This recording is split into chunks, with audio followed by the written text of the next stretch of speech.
एक गुरुकुल में नित्य ध्यान करने का नियम था। साधना करने के बाद अपनी प्रगति अपने गुरु को बतानी पड़ती थी। एक नए लड़के को ध्यान करने में बहुत मुश्किल हो रही थी। ध्यान के दौरान वह एकाग्र नहीं हो पा रहे थे। इस वजह से वह काफी नाराज था। उसके गुरु ने उससे पूछा, आखिर किस बात से नाराज हो? लड़के ने कहा, मैं जब भी साधना करता हूँ, कभी कभी कोई बात करने आ जाता है, कभी कभी कोई बिल्ली या अन्य जानवर आ जाता है। गुरु ने लड़के से कहा कि तुम अपने आसपास की हर चीज पर गुस्सा हो रहे, जबकि ध्यान का वास्तविक उद्देश्य गुस्से से बचना है। आपको अपने आसपास के लोगों, जानवरों और चीजों से परेशान हुए बिना ध्यान करने का तरीका खोजना होगा। फिर वह लड़का गुरुकुल के बाहर एक शांत जगह की तलाश में निकल पड़।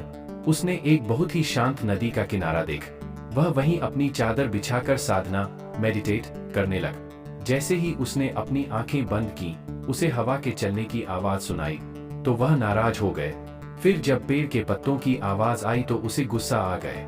जब भी चिड़ियों की आवाज आती तो वह उस पर गुस्सा करने लगा। उसने सोचा कि नदी के तट पर बड़ी अशांति है, क्यों न मैं नदी के बीच में जाकर साधना करूं। वह एक नाव में बैठ गया और नदी के बीच में चला गया और वहां उन्होंने ध्यान करना शुरू कर दिया।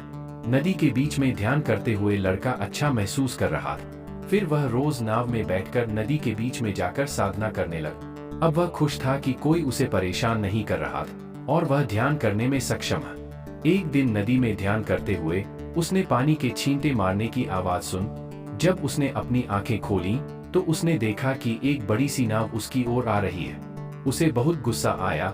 वह गुस्से से चिल्लाने लगा, अपनी नाव यहाँ मत लाओ, इसे मोड़ो। लेकिन उस नाव ने लड़के की नाव को टक्कर मार।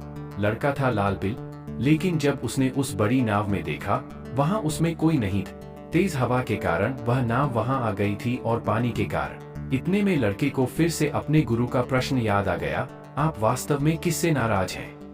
लड़का समझ गया कि वह लोगों या स्थिति के कारण गुस्सा नहीं हो रहा, बल्कि यह अपनी ही प्रतिक्रिया पर आ रहा था। इसके बाद लड़का फिर से गुरुकुल के अंदर साधना करने लगा, जहां पहले की तरह शोर शराबा होने लगा।